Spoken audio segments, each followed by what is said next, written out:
안녕하세요. 마을교육공동체 TV 듣고 보고 참여하고 진행자 김태정입니다. 오늘은 미리 말씀드린 것처럼 최근 이른바 교권회복 4법, 교원지휘법, 초중등교육법, 유아교육법, 교육기본법 등 4개 법률이 개정되었는데요. 이 법률들의 개정으로 과연 교권이 회복될 수 있는가라는 주제로 이야기를 하도록 하겠습니다. 사전에 저희가 설문조사를 통해서 현장 참여자 혹은 현장 참여가 어려운 분들 같은 경우는 서면으로 참여자를 모집을 했는데요.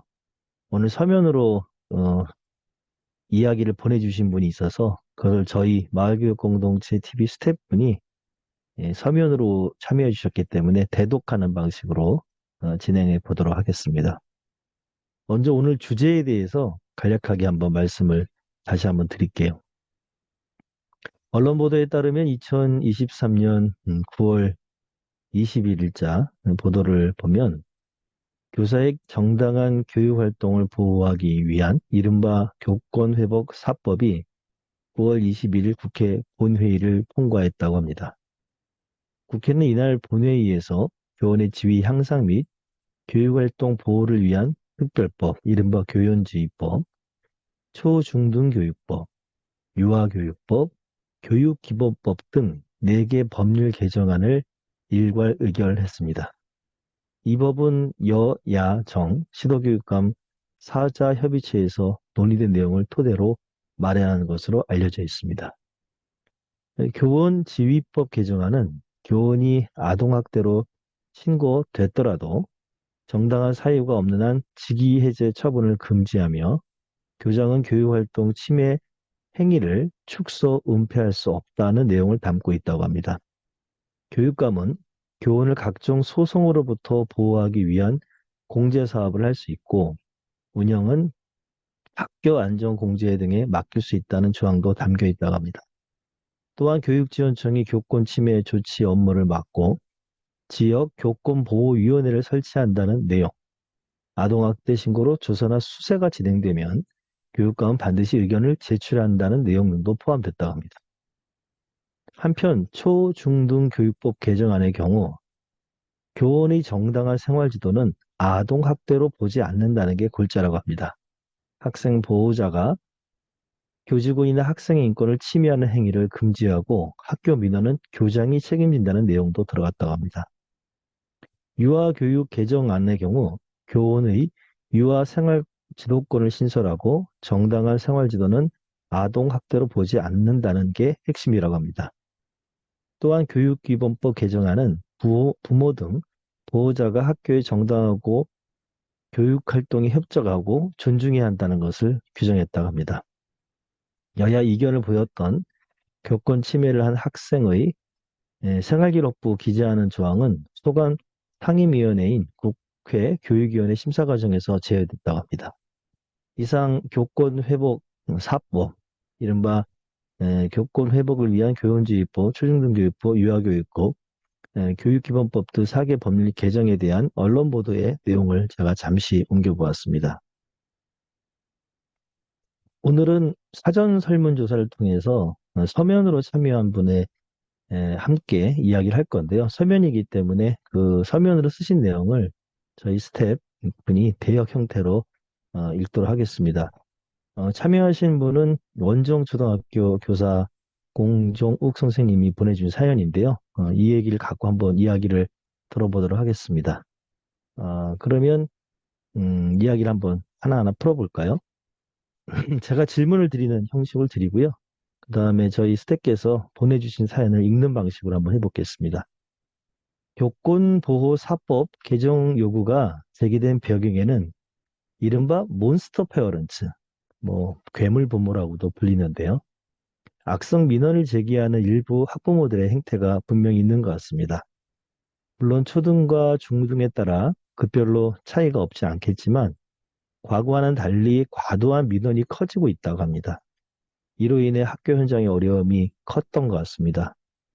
사연을 보내주신 선생님의 이야기를 한번 읽어주시죠.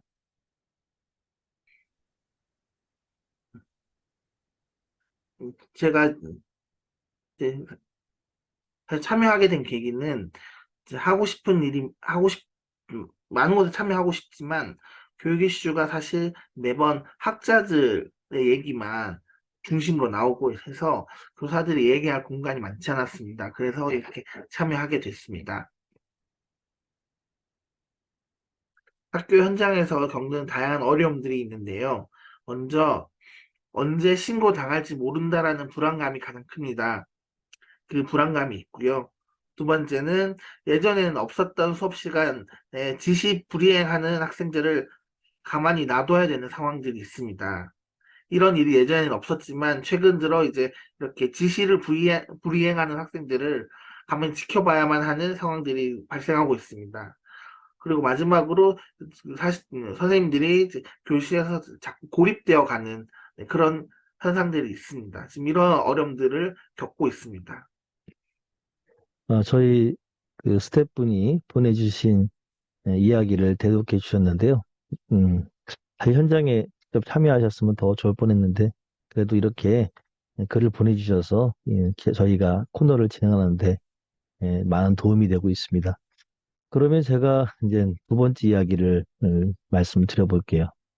학교 현장에서는 언제 신고당할지 모른다는 불안감, 그리고 학생들이 지시를 냈을 때 또 그것을 이행하지 않았을 때도 어떻게 할 수 없는 어려움, 이를 통해서 점점 고립된다는 느낌, 이런 말씀을 주셨는데요. 교사들 대부분 사실 이 아동학대 신고에 대한 불안감이 큰 것 같습니다.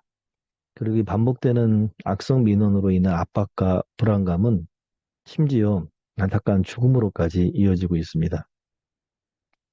그런데 아동학대 처벌법의 시행 이후 아동학대 신고로 인해서 아동학대 행위자로 판정된 교직원의 숫자가 늘어났다고 하고요.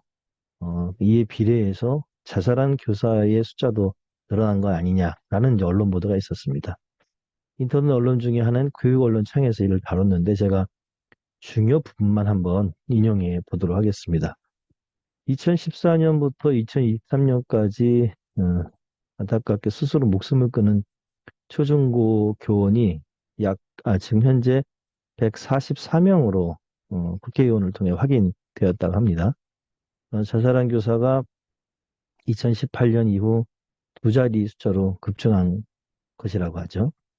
2014년 6명, 2015년 11명, 2016년 4명, 2017년 9명이었습니다. 그런데 2018년 19명, 2019년 17명, 2020년 19명, 2021년에는 25명, 2022년에는 20명, 2023년에는 14명. 두 배 이상 늘은 거죠. 한편 보건복지부가 아동학대 처벌법이 시행돼 2014년 10월부터 아동학대 신고를 당한 뒤에 이른바 아동학대 행위자로 판정된 교직원 숫자에 대한 연도별 통계를 발표했는데요. 2014년도 244명, 2015년도에 437명, 2016년도에 816명이었습니다. 그런데 2017년을 기준으로 기점으로 해서 2017년 1626명, 2018년 2249명, 2020년 1000명, 2021년 1229명, 2022년 1702명으로 늘어났습니다. 엄청난 숫자가 늘어난 거죠.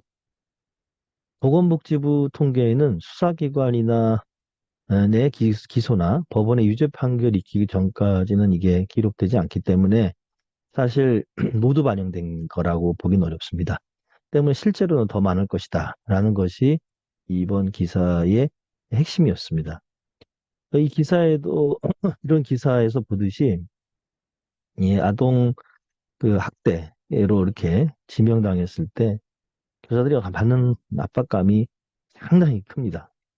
그런데 일각에서는 교원보호, 교권보호사법이라는 이름으로 법률이 개정됐지만 과연 이걸 가지고 교권이 정말 보호될 수 있을지에 대한 의문도 제기되고 있는 것 같습니다.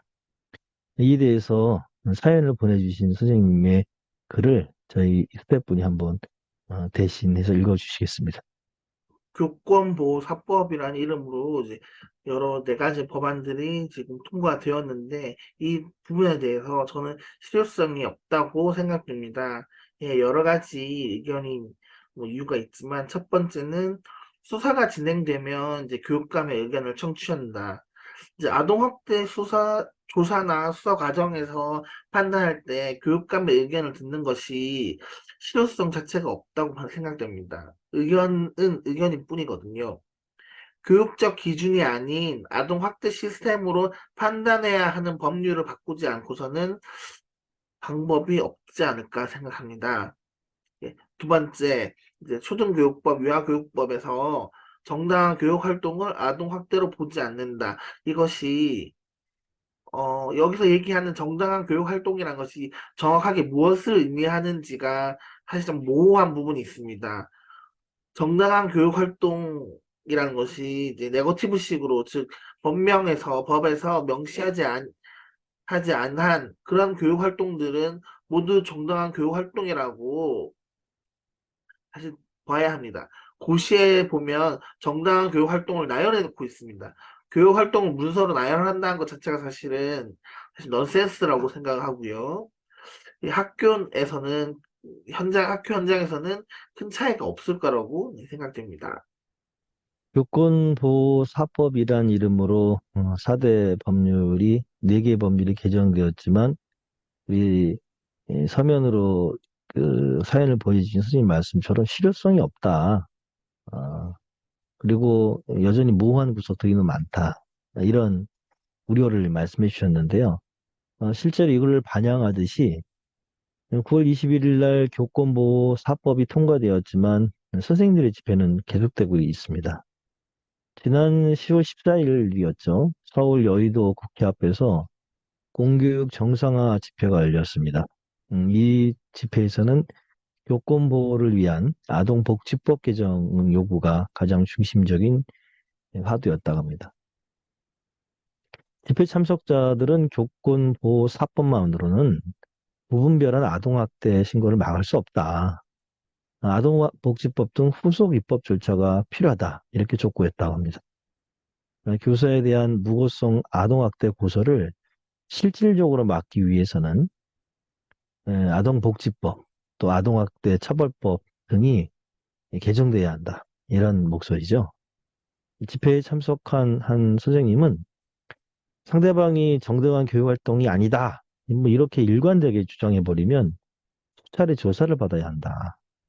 이러면서 교권보호 사법만으로는 아동학대 신고 자체를 막을 수가 없어서 무고성 고소고발에 대한 강한 처벌도 뒤따라야 한다. 이런 발언을 했다고 합니다.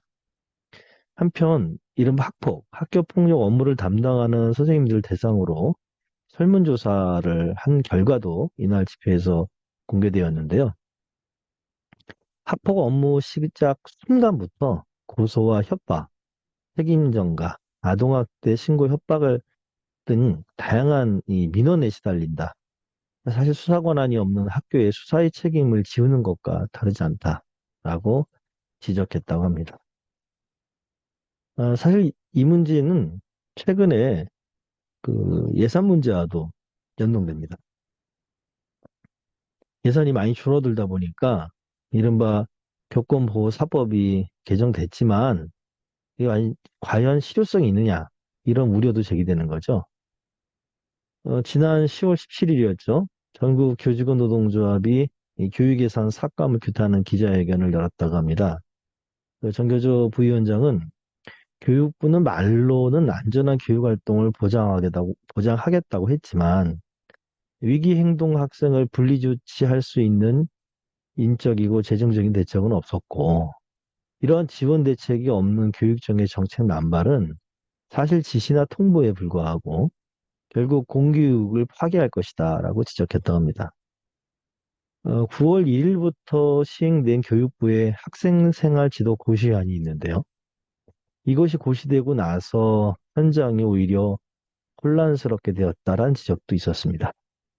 고시안에 따라 교육활동을 방해하는 학생을 분리하게 돼 있지만 마땅히 이 분리학 공간 마련과 이 분리된 학생을 지도할 인력 채용 등 실질적인 지원이 없을 경우 사실 학교의 시행만 떠넘긴 것은 아닌가라는 지적이죠.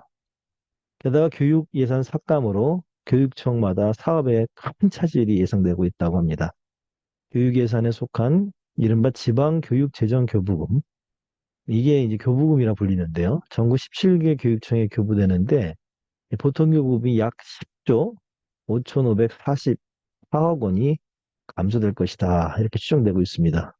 경우 이러한 예산 삭감으로 과연 교권보호 사법이 과연 시행이 제대로 되겠냐라는 우려죠.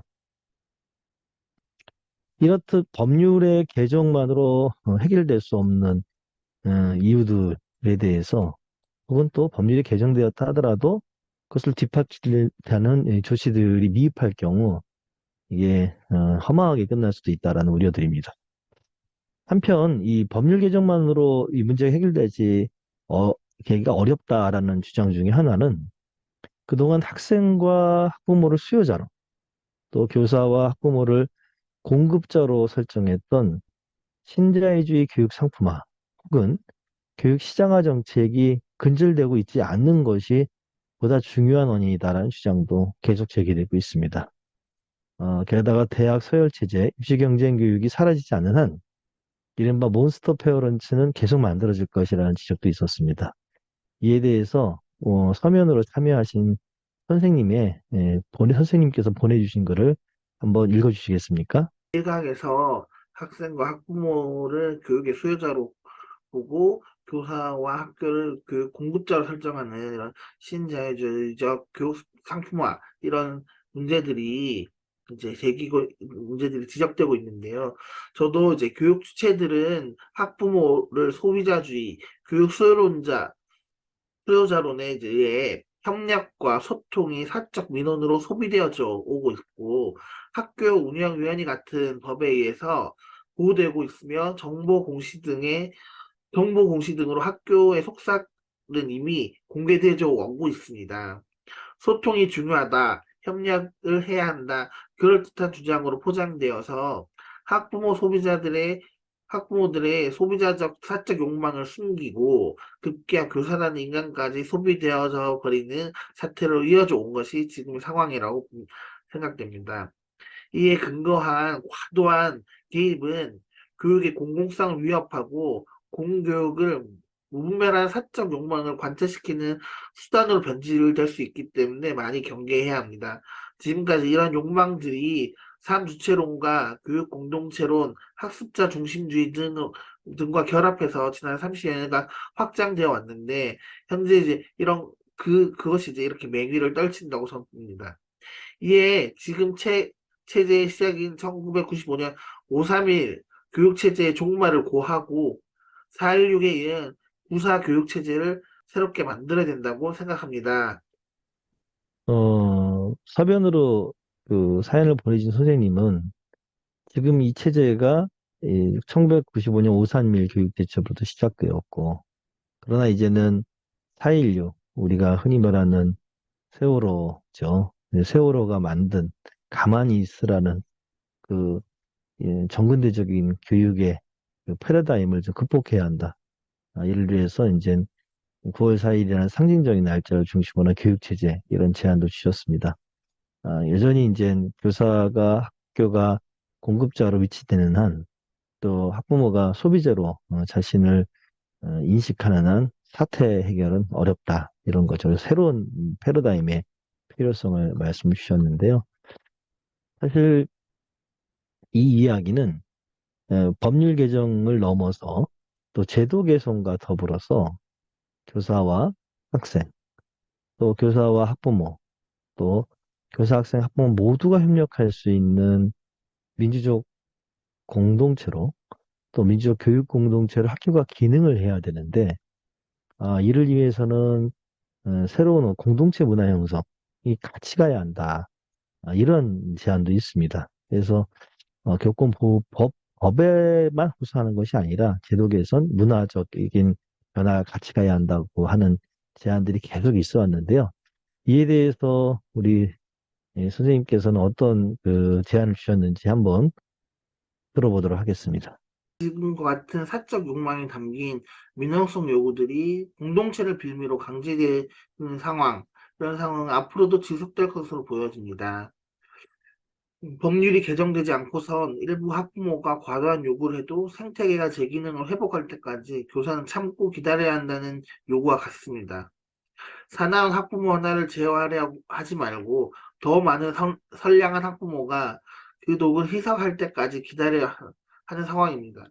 교사가 할 수 있는 일은 그때까지 살아남는 것일 뿐입니다. 명백한 개인의 일탈과 과오를 언제까지 구조 탓으로 돌려서는 안 됩니다. 무너지는 교실과 방치된 학생들의 학습권은 보장되어야 합니다. 학생 인권의 핵심에 해당하는 학습권 보호를 위해 오히려 그걸 위해 오히려 학부모가 나서야 됩니다. 지금은 학벌주의나 입시 경쟁 같은 구조적 모순이나 청소년 자살, 학급당 학생 수 감축 같은 직접 관련 없는 문제를 놓고 추상적 담론을 나눌 때가 아니라 먼저 응급 조치가 제대로 필요한 시기입니다. 최근 돌봄과 방과를 비롯해 사회 여러 문제들을 학교에서 교육으로 해결할 것을 요구받으면서 수업을 비롯한 다른 역할들을 요구받고 있습니다. 따라서 새로운 사회 계약이 필요하다고 생각합니다. 최근의 교권 문제는 학교 역할과 책임의 무한 확장에서 비롯된 것입니다. 학교는 만든 게 아니라는 점을 학부모들은 알아야 합니다. 오히려 어디까지가 학교의 책임 영역인지를 명확히 하고 오히려 학부모 민원을 무한정 수용할 수 없다는 것을 명시해야 합니다. 일본은 그런 노력이 없었던 탓에 학교가 모든 것을 책임져야 한다는 인식 팽배해져 위기를 키워왔습니다. 학부모의 불만 중 무엇이 정당한 요구이고 무엇은 악성 민원인가가 사회적 합의를 통해 정해져야 합니다. 교사가 이에 근거해 학부모에게 그거는 저희가 할 수 없는 일이라는 것을 단호하게 말할 수 있어야 합니다. 그 교사의 입장에서 지금 상황에서는 당장 응급조치가 먼저 필요하다. 그리고 학교에 많은 것들이 과도하게 짐지어지는 이런 것들에 대해서 단호하게 아니다라고 하는 문화가 혹은 그런 분위기가 필요하다고 말씀을 주셨습니다. 어, 그런데 교사들의 연이은 죽음에 대해서 우리 답변 주신 분은 구조적 모순이나 추상론 담론을 다룰 때가 아니라고 얘기를 했지만 어, 그렇게만 접근해서는 안 된다. 죽음의 원인을 보다 거시적으로 파악하고 해법을 모색하지 않으면 단기적인 응급조치도 실효성을 갖기가 어렵다라는 또 이런 제안들도 있습니다. 어, 양쪽 얘기를 한번 들어봐야 될 것 같아요. 그래서 제가 몇 가지 대표되는 칼럼 두 개를 한번 다는 아니고 핵심만 한번 소개해 볼 건데요. 그 최근에 성공회대 김동춘 교수님이 그 서희초 교사는 누가 왜 죽음으로 몰아갔는가라는 칼럼을 썼습니다. 교사와 노동자를 짓누르는 천민자본주의 진상지를 지적했는데요.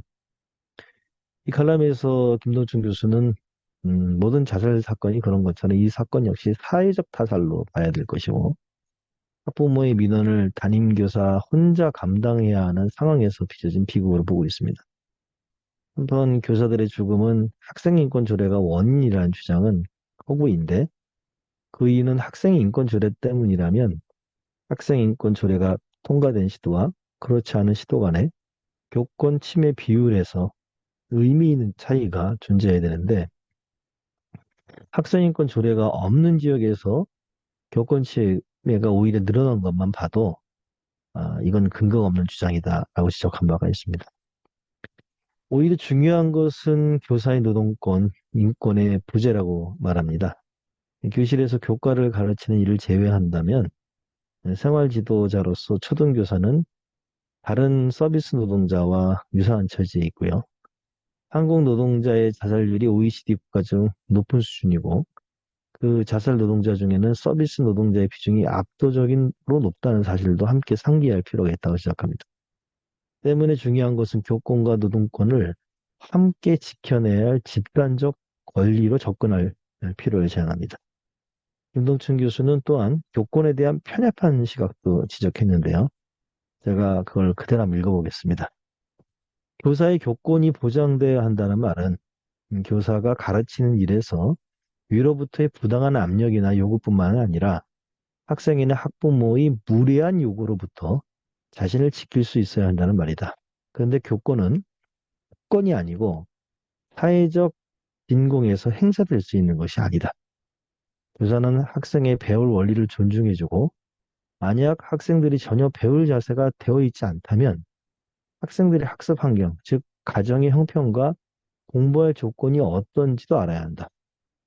교권과 학생 인권이 충돌하지 않는 것은 물론이고 두 개의 권리는 학교의 모든 구성원이 존중받는 존재가 되어야 한다는 더 높은 가치에 종속된다. 그래서 교사는 교육권만 주장해서는 안 된다. 교사는 관료화된 학교 지배 구조화에서 분명히 악자이고 이에 대한 정당한 대우를 받아야 하고 교육노동이란 특수한 일에서 일정한 통제권을 행사할 수 있어야 한다. 교권과 노동권은 교사 개인의 권리가 아니라 집단적 권리이고 함께 지켜내야 하는 일이다. 그러면서 교사와 노동자를 짓누르는 천민자본주의 진상질로 노동자나 교사가 자기보다 낮은 지위에 있다고 보는 우리나라 권력층이 삐뚤어진 특권의식, 여기서 비롯된 진상질의 주 원인으로 더불어 함께 살아가는 세상에 대한 감성과 공감 능력이 없는 잘난 사람들의 위세를 지적하고 있습니다. 또한 학교나 교사를 자식의 출세를 위한 도구 정도로 여기는 세상의 풍조, 그리고 한국의 시험 능력주의라는 승리자들이 갖는 몰상식적인 결과의 가능성이 크다고 진단하고 있습니다. 때문에 이런 악성 민원이 반복되는 것을 막을 수 있으려면 시험 능력주의라는 거대한 장벽을 피하지 말고 정면으로 마주해야 한다는 것이죠. 중앙대학교 김누리 교수님도 칼럼을 쓰셨더라고요. 교권을 넘어 정치적 시민권으로라는 칼럼을 통해 교권 보호 프레임의 한계를 지적했습니다. 교권이 이처럼 바닥에 떨어진 근본 원인은 한국의 교사들이 정치적 시민권을 박탈당하고 있기 때문이며 한 개인의 죽음이 아니고 교권만의 붕괴도 아니고 그것은 교육의 죽음이고 한국 교육이 사망했음을 알리는 부고로까지 주장합니다. 그러면서 김누리 교수는 이 사안은 교사에 대한 보호 강화라는 소극적 정책이나 학생인권 조례 폐지 따위의 퇴행적 조치로 해결될 수 없는데 교권이 바닥에 떨어진 근본 원인은 무엇보다도 한국의 교사들이 정치적 시민권을 완전히 박탈당하고 있기 때문이라고 진단하였습니다. 정치적 의사를 표현할 수 없고 정치 활동을 할 수 없으며 피선거권도 없는 정치적 금치산자라는 사실이 핵심 문제라고 지적하는 것이죠. 경제개발협력기구 38개국 중에서 교사의 정치적 시민권을 완전히 박탈하고 있는 나라는 한국뿐이고 이에 비해 대다수 국가에서는 교사들은 중요한 정치 세력으로 막강한 정치적 사회적 영향력을 행사하고 있다고 말합니다. 김진일 교수는 선진국에서 교사가 강력한 정치적 영향력을 갖게 된 것은 교사가 어느 나라에서나 가장 대규모의 지식인 집단이고 그들에게 높은 수준의 윤리성이 기대되기 때문이라고 주장하였습니다. 그러면서 교사는 국가의 보호 대상이 아니다. 정치적 금지선도 아니고 교사는 교육의 주체로서 국가 발전을 견인하고 사회 진보를 주도하는 지식인이다. 교사는 또한 교육개혁의 수동적 개최 아니라 능동적 주체가 되어야 한다. 이제 정치적 중립 의무라는 낡은 굴레를 떨치고 나와 성숙한 민주사회 구성으로서 사회적 의무를 지각해야 한다. 요건데 교권 회복을 넘어 정치적 시민권을 복원해야 한다. 이렇게 주장했습니다. 아마 이제 이 차이가 약간 있죠. 그럼에도 불구하고 오늘 이야기를 통해 저희는 학교 선생님들의 목소리 그리고 또 이른바 이제 지식인들에 대한 이 모두를 좀 봤는데요. 오늘 좀 이야기를 좀 마무리를 하는 시점에 온 것 같습니다. 저는 마을교육 공동체 TV를 자주 즐겨보고 있습니다. 특히 심성보 교수님께서 진행하시는 교육철학 시리즈를 잘 보고 있는데요. 이 부분을 잘 듣고 정리하면 좋은 컨텐츠가 나온다 이렇게 생각이 듭니다. 나중에 기회가 되면 법화 사회로 인한 학교 교육의 멸망과 구성주의 교육으로 인한 교육 파탄에 대해서 심도 있게 얘기를 나눌 수 있는 기회가 있었으면 좋겠습니다. 오늘 우리 스태프분이 서면으로 오시는 거 보내주신 사연이라고 고생하셨는데요. 마지막에 법화 사유로 인한 학교의 멸망으로까지 표현하셨습니다. 학교의 어려움. 그리고 이른바 구성주의 교육, 이것이 갖고 있는 또 교육 파탄으로까지 표현하셨는데, 남다른 문제의식이 있는 것 같습니다. 이런 주제를 한번 갖고 한번 이야기를 나눠도 좋은 제안이신 것 같습니다. 오늘 이야기를 좀 마무리해 보겠습니다. 지금 현재 교사들은 이른바 몬스터 학부모로부터 교권을 보호받기 위해서는 아동학대 처벌법과 아동복지법 개정도 이어져야 한다라고 목소리를 높이고 있습니다. 9월 21일 통과된 법률 개정만으로는 부족하다는 겁니다. 그만큼 학교를 대상화하고 또 학부모를 스스로가 교육 소비자 담론에 포섭되면서 학교와 학생들 그리고 학교와 학부모의 협력적 관계 맺음이 어렵습니다. 그래서 당장의 조치들이 필요한 목소리가 일견 설득력이 있습니다. 그런데 또 다른 한편에서는 여전히 또 과거 권위주의 시절부터 또 신자유주의 교육 시장까지 이어지면서 교사에 의한 학생의 인권 침해 이것도 여전히 존재한다라는 또 달달한 비판의 목소리도 여전히 함께 존재합니다. 참으로 어렵죠. 그럴 때일수록 서로의 이야기를 귀 기울이면서 지혜를 찾아야 될 것 같습니다. 왜냐하면요. 몬스터 학부모들이 우리 앞에서 김동춘 교수님의 칼럼에 쓰는 것처럼 우리 사회의 기득권 세력들이 살고 있는 지역에 많이 존재한다는 것이 무엇을 함의하는가를 우리가 한번 고민해 볼 필요가 있습니다. 사회적으로 낮은 계층의 입장에서는 교사, 선생님들은 함부로 대할 수 있는 존재가 아니겠죠. 근데 부와 권력을 가진 계층에서는 교사는 자기보다 낮은 존재로 인식될 것이고 자신과 자녀의 이익을 실현하는 여러 도구 중에 하나 정도로 인식할 것입니다. 이런 점에서 교권보호 대 인권보호란 학생인권보호 이런 프레임도 문제죠. 교권과 학생인권을 대립시키는 프레임도. 하지만 이게 자칫 잘못하면 교사 대 학부모라는 프레임으로 또 왜곡될 가능성이 있습니다. 이 드러나는 현상은 몬스터 학부모로 나타나지만 사실 그 본질은 교사의 노동권과 인권을 전혀 존중하지 않는 사회 구조와 사회 문화입니다. 단기 처방만으로는 사실 몬스터 학부모가 계속 생겨나는 것을 막을 수 있는가라는 질문이 여기서 제기되는 거죠. 그런 측면에서 여러분들이 지적하는 것처럼 이른바 시험 능력주의를 만든 대학 서열 체제와 입시 경쟁 교육에서 그리고 교사의 정치적 시민권의 확보 이 문제를 지나치게 먼 미래의 문제로 두는 것은 또 온당한가라는 문제 제기도 함께 이루어질 수밖에 없는 것 같습니다. 더 나아가서 학교가 민주적 교육 공동체로 기능할 수 있도록 지속적인 학교 혁신이 이루어져야겠죠. 학교가 여전히 권위주의 또는 뿌리 깊은 관료주의의 늪을 벗어나고 있지 못한다고 한다면 서희초 사건 같은 교사 개개인에게 거친 학부모의 민원이 다 이렇게 몰리는 이런 어려움을 헤쳐나갈 수는 없을 것입니다.